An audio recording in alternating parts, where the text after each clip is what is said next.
By Earl.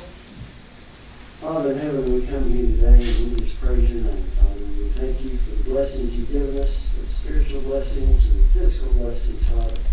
Thank you for this community and the freedoms we enjoy living here. Father, we thank you for Jesus and what he means to us. In Jesus' name we pray. Amen. Amen. I'd like to establish that we do have a quorum today and call the meeting to order. We will start with our Pledge of Allegiance. I pledge allegiance to the flag of the United States of America and to the republic for which it stands, one nation under God, indivisible, with liberty and justice for all. Now the Texas flag. Honor the Texas flag. I pledge allegiance to thee, Texas, one state under God, one and indivisible. All right, everybody be seated.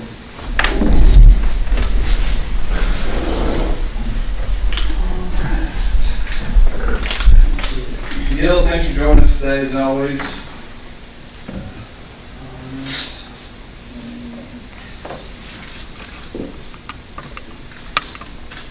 I appreciate you being here, Diana, Mom, Benny. Our first item is to approve the minutes from March 13th, 2023. Motion to approve those minutes. Motion and a second to approve those minutes. All those in favor say aye. Aye. All opposed? Motion carries.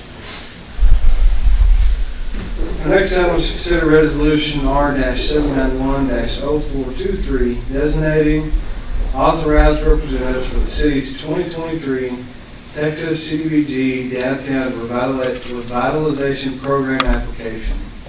Mom? Thank you, Mayor. This resolution designates the mayor and the city manager as the authorized representatives of the city in matters pertaining to this particular program. In addition to that, it designates saying that the city secretary is a representative of the city when it comes to financial matters. So that's what this resolution does. I'll make a motion that we pass the said resolution. Second. And motion and second. All those in favor say aye. Aye. All opposed? Motion carries. The next item is to consider resolution R-792-04 authorizing the submission of a 2023 TxCDBG Downtown Revitalization Program application. Ramon? Yes, Mayor, this resolution actually authorizes the submission of the application itself for this particular program. It also commits some city funds, $75,000 up to $75,000 per general fund as our match for this particular project. So this is still a grant that we're applying for? There's 4 resolutions here tonight, and they all have to do with the downtown revitalization program. But we haven't received it for sure. No, we're in the application process. That's what it is. I'll make a motion that we approve that said resolution. A second. Have a motion and a second. All those in favor say aye. Aye. All opposed? Motion carries. Next item is to consider resolution R-793-0423, determining that an area of the downtown contains conditions that are detrimental to the community and constitute a slum and blighted area for the 2023 Downtown Revitalization Program grant application. So the wording has to be just like you read. Okay, so what it does, it identifies the actual proposed area, which it starts on North US Highway 84 down Main Street to Avenue E, and then from East 3rd Street to West, going west to South First. So this resolution actually designates the particular area that this grant will apply to, which is what we consider the downtown area. It also, it kind of determines the scope, the need and scope of the project itself, which is reconstructing and installing sidewalks, lighting, ADA accessible ramps, handrails, and basically improving the overall appearance and usability of the area. If y'all have driven down Main Street, there are some need for sidewalk repairs and all that. That's what we'll address with this particular grant. I'll make that motion to approve the resolution. A second. A motion and a second. All those in favor say aye. Aye. All opposed? Motion carries. The next item is also about the Downtown Revitalization Grant. Resolution R-794-0423, awarding an engineering contract to Parkhill for the Downtown Revitalization Grant. Mayor, the City of Muleshoe solicited proposals for engineering services for the 2023 TxCDBG Downtown Revitalization Program. After reviewing the applications and the proposals, staff recommends that council award a contract for engineering services to Parkhill Engineering. We actually had 3 proposals submitted. Council member Alacon, Juan Flores, Director of Public Works, Say and myself. So we recommend that council award to Parkhill, no longer Smithy Group, just Parkhill. I'll make a motion that we award that contract. Motion is second. All those in favor say aye. Aye. All opposed? Motion carries. Next item, number 6, is to discuss semi-truck compression braking system used in city limits. And you and I discussed that. Do you want me to talk about that, or you go on? Go ahead. Mayor Ellis had called me, put this item on the agenda to discuss the possibility of the need of a city ordinance for what we call jailbreaking. This is the correct, the compression braking, but most people know it as jailbreaking. So at this point, we will discuss whether we feel that there's a need for an ordinance to be provided at a later meeting, if that's what council chooses to. Sure. So it's up to you. So you guys probably see it when you have driven into several communities. There's a lot of communities around us that have a sign as you're coming into the city limits and it says no engine brake. Engine braking. Yeah. And I think to me is more of the noise that it creates, especially, I got a business located on the highway, so a lot of the traffic still coming through there. If they're using those engine brakes, you still hear them inside of my business, and so I just think it would be something that we should consider. Especially, there's not many communities around us that I haven't seen that yet. The only thing that worries me is how you can enforce it. I just think So after you and I kind of listened a little bit, you know, I kind of looked into it. And, you know, what Councilman Parker said is correct. So I kind of checked with other cities and, you know, and the enforcement is an issue. Sure. You will see those mostly in smaller communities. You'll see those signs. Some of the answers that I got is, by the time an officer gets there, that truck's long gone. Sure. You know, so a sign being erected, you know, it could deter some of those truck drivers that want to follow the rules.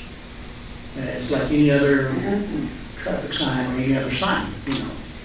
Some people obey the speed limit. Some don't. Yes.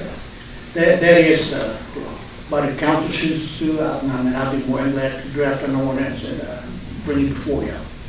But that is some of the comments and concerns, you know, some other communities that way, you know, yes, there's a sign there. And I know that you can hear them, and over the years, we have considered this type of ordinance. So, you know. Yes. oh, sorry, Ramon, you can finish. I didn't know what this was at all, you know, because I don't know anything about trucking, so I was like, okay, let me talk to some truck drivers, you know, in the community. What is Jake braking? I didn't even know it. So I like watched a bunch of YouTube videos on it. So my understanding from speaking to any truck driver that I do here in Muleshoe, which is not a lot, that this is only needed whenever they're carrying, going more like downhill, like in emergency situations, or when they're carrying a heavy load and they're going fast. So my thinking is the only reason that they're using it here is because they're going too fast and they're not catching the lights, because that's where you hear it. Is, you know, when they're coming at the lights, that's why you're hearing it at your place or on Main Street, or by the Shrek, you know, is any time I've ever heard that noise. So my thing with this is like, they told me they're either doing that because they're being a-holes, you know, and just doing that for no reason because they don't need to do it, or second, because it's for the safety, you know, they're needing that immediate stop and it's very effective. So it's a safety issue. The only con I saw to this was actually it just being a noise issue.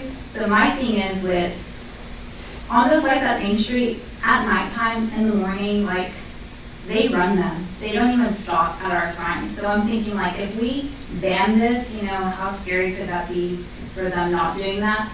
That was just my perspective. I'm thinking if we're going to go into putting signs up or something, maybe we should do signs, hey, there's lights coming, slow down whenever you're coming into Muleshoe, not necessarily banning the Jake braking, and maybe they can avoid it after that.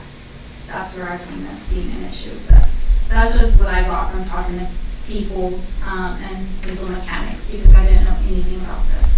And you're right, that is a safety issue available on those trucks. And I'm not going to repeat what you said, but some of those drivers do. Some of them do it because they want to hear it. Well, That's what it is. They did use other words for Yeah, that, but that's just kind of what they said. And I was like, I have no idea. And I'm just Sure, yeah. sure. I leave that alone because I'm saying this is new to me, because I didn't know anything about this stuff. So, actually, you could turn this into the transportation code. If you wanted to, you could file disorderly conduct on them because it's unwanted noise. So you really wouldn't have to have a city ordinance. It would be done by the officer's discretion after he talks to the truck, you know, what were you doing? You know, if he was coming in 70 mile an hour and he knows the light's there, what should be a ticket? Disorderly conduct, unwanted noise. So, I mean, we could go that route. It's kind of like when you get to my office, I mean, I think the speed limit's what, 35 miles an hour right there? And so you should already be going slow enough. Yeah. But a handful of trucks, and that's probably one of the most dangerous areas because of the hospital and them having to back out. I watch trucks in my office go by 40, 50 miles an hour, somebody backing out. I'm surprised we'll have more accidents there, which is probably why you guys have the trailer down there trying to slow people down. And I don't think you're going to have a lot of enforcement out of an ordinance like this. I think it's probably more of a respect thing that the truckers see that and go, you know, I think this community would like us to be a little more respectful of what's going on around here. Well, let's face it, there's a lot of lazy truck drivers. And I'm not bashing anybody by saying that, but a lot of those guys are gonna come into town and they know they're going too fast, and they don't ride the brakes. Well, with the switching, man, we're shutting down, you know? You know, then they leave it on, Yeah, and as they're accelerating, it's doing it time and time again, you know? And so, I think this is just more of a consideration to be considerate of this community. and I don't think it would hurt to have an ordinance and put signs up. It might deter some, but it's not gonna deter all of it. And it is almost totally unenforceable when they do it. Sure. I mean, we're already so short-handed on the police department. We have been for the last 3 years. Until we get enough officers to actually go out there with traffic all the time, there's nobody there. So, Well, I'm not opposed to it, but I'm not for it. I guess I'm as neutral as I can get on this deal. and I guess, I mean, I believe that our officers have enough discretion. If there was one of those extra heavy loads coming into town, and the officer was sitting there, and they were using their jag brakes to slow down because it is an extra heavy load, I don't think our officers are gonna go pull them over and go, you know, we got an ordinance, and you must not saw the sign. You know, we're gonna write you a ticket. I think they're gonna go, man, you're probably heavy as it is. We're not, we're not trying to force this on every situation, especially if it's a logical situation. Yeah, and you're gonna have times that trucks are gonna come in, we got one stoplight. You know, if you're on 84, you got one stop. Well, pretty much 214 or 70, either one. I mean, you just have one. And if you're getting around through there with a heavy load at 35 miles an hour, which is opposed to the speed limit, and all of a sudden you get a yellow light, and you don't think you got time to make it through, that's an emergency situation. And I think everybody will take that into consideration. But just to come into town hall and reach over there and get it just because you don't want to hit your brakes and gear down. You know, unfortunately, I don't think ordinances like this used to be as necessary. But we live in a less respectable world. And it's just like if we want to have a clean community, that's when we have to have an ordinance for people's weeds to not get too high, to take care of their property, so they don't interfere with their neighbors. You know, and I think that's what this is just something to be considered and respectful of the town. Is my opinion.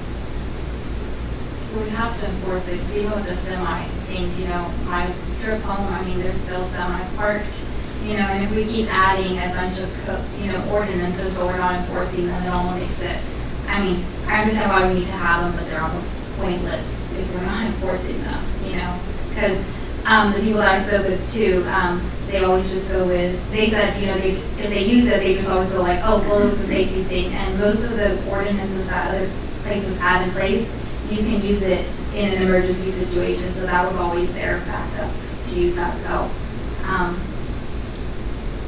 it's just hard for me to keep wanting to add things when we didn't enforce, you know, that big one about the semis not being parked on the streets.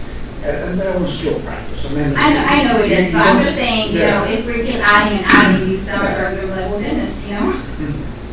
Everybody's against us. I have no problem drafting an ordinance if that's what y'all wish. I'm bringing it forward now. I just give you This that Leah's opinion. I do not. I really don't.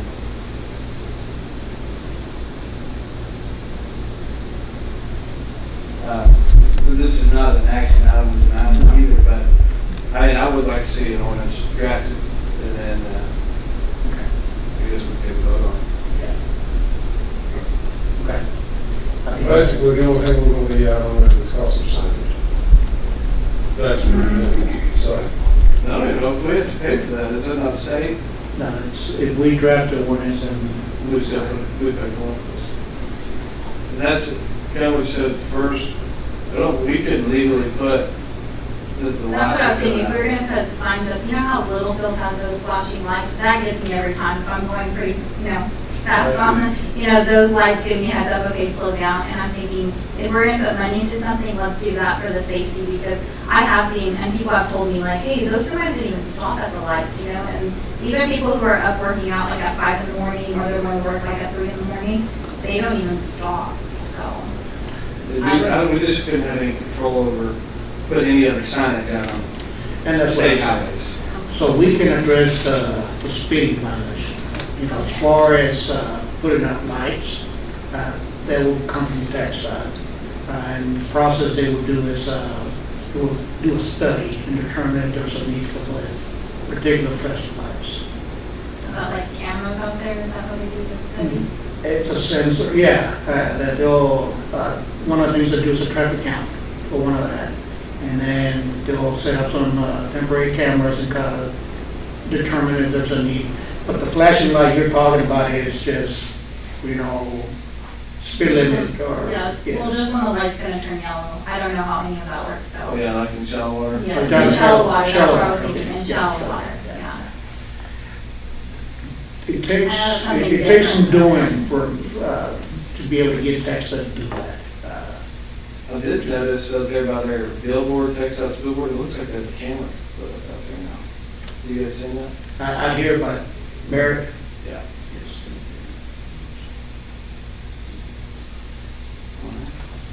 Move on to the next item.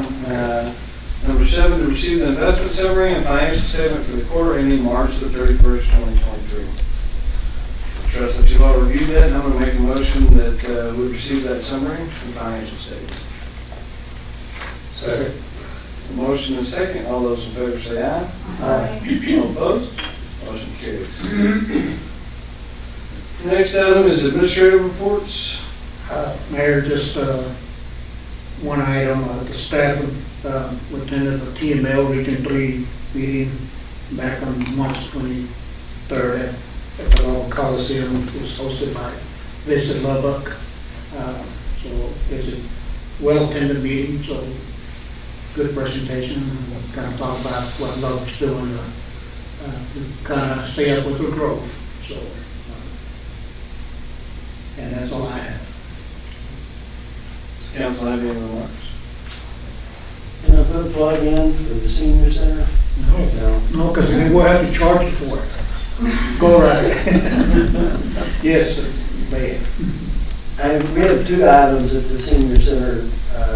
We actually have 4 new board members on there that don't have any experience, and they're lost as everybody else on what to do and how to do it and everything. But there is, the senior center is controlled by 9 directors, and then 2 additional people, one from the city, representing the city, and one representing the county. And I know in the past, Zana had been attending that. I don't know if she still does or not. I don't know. But since I've been on the board, we've not had any of those showing up at the meetings. So the city might look at sending somebody down there just to sit down on the meeting. The second item is that we're looking for a new director for the city senior center. The senior center, not the city. That's okay. Yeah. We have received and accepted the resignation of the current senior director, and so we're actively looking for someone to fill that position. The director would oversee the daily operation and activities of the senior center. And so I'm just putting that out there. Gail, if you want to apply, go ahead. I think you were trying to get at the city manager as a senior citizen. Is that where you're going? Just because you're leaving, you don't mean I have to go with you, okay? Yeah. Okay. We'll still come down there and eat with you. Yeah, right. There you go. That's all I have. Anybody Anybody else? All right, our meeting's adjourned. Thank you all.